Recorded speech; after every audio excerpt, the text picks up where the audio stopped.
नमस्कार मित्रांनो, आजची तारीख आहे 2 एप्रिल 2024. आज 15 दिवसाने वाशिम मार्केट ओपन झालेलं आहे. आजचे कृषी उत्पन्न बाजार समिती वाशिममधील बाजारभाव काय आहेत आपण आता बघणार आहोत.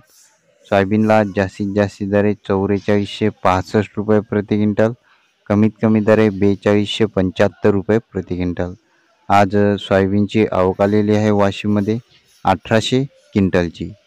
सोयाबीनची क्वालिटी चांगली असेल तर 4350, 4400, 4450. आज खूप लोकांना सोयाबीनला बाजारभाव लागलेला आहे. आता तुरीचे बाजारभाव बघूया. तुरीच्या बाजारभावामध्ये आज खूप वाढ झालेली आहे. 500 रुपयाने वाढ झालेली आहे. तुरीला जास्तीत जास्त दर आहे 10,700 रुपये प्रति क्विंटल, कमीत कमी दर आहे 10,100 रुपये प्रति क्विंटल. तुरीची आवक आलेली आहे मार्केटमध्ये 1500 क्विंटलची.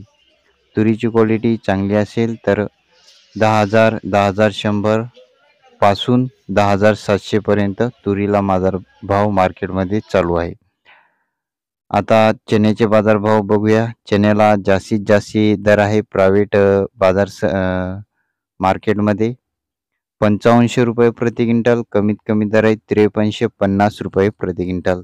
हरभरा चांगला असेल तर 5400, 5450, 5500 हरभऱ्याला बाजारभाव चालू आहे. आता गव्हाचे बाजारभाव बघूया. गव्हाला जास्तीत जास्त दर आहे 2500 रुपये प्रति क्विंटल आणि कमीत कमी दर आहे 2150 रुपये प्रति क्विंटल. आज मार्केटमध्ये गव्हाची आवक आलेली आहे 1500 क्विंटलची. हे होते आजचे वाशिममधले बाजारभाव. दररोजचे बाजारभाव जाणून घेण्यासाठी आपल्या चॅनलला सबस्क्राईब नक्की करा. फेसबुकवर फॉलो करा. पुन्हा भेटूया पुढच्या व्हिडिओमध्ये. जय जवान, जय किसान. धन्यवाद.